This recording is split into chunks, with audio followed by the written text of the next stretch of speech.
Ito guys, lagyan natin ng cocoa.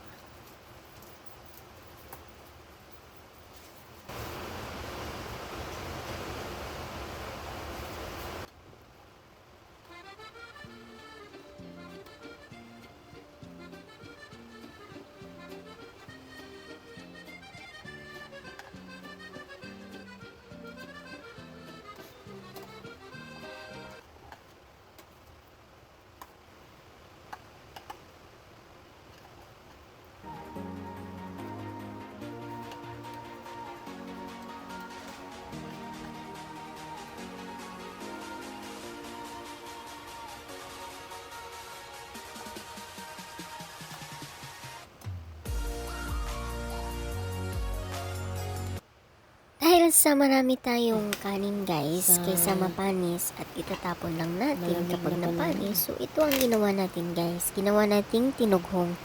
Sa mga nakakaalam ng tinughong, ito ang ginawa ko. Dahil meron akong tabliya, kaya ginawa ko na lang siyang champurado. So, champurado nga ang tawag dyan, di ba? Tinughong. Yan nga lang yung tinughong, walang kulay, walang kanyang tabliya. So, ayan, at meron akong nabili pala noon na sa labasan na may nakita ako. Buti na lang at nakakita ako ng ganito doon. Totoo naman siya talaga guys, pure siya. Kaya masasabi mong super sulit ang ating nabilin ito, honeybee. At maglagay tayo ng kaunti guys, ayan. Dahil hindi na naman kasi ako ng ganitong, bihira lang ako nakahanap ng honey ba, kasi nung umuwi kami sa probinsya, yung dun sa may bandang Bicol kasi madadaanan mo, meron dun isang nagbibenta galon-galon.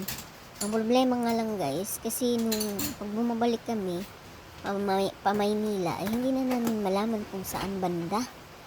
Kaya nalilito kami sa sobrang pagod baga, mabilis ng pagtakbo. Yun nga, hindi mo mamamalayan na nakalagpas ka na.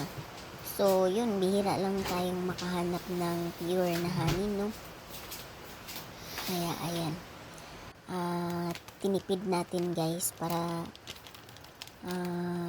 magamit natin ng maayos. So, ito naman ang aking coffee.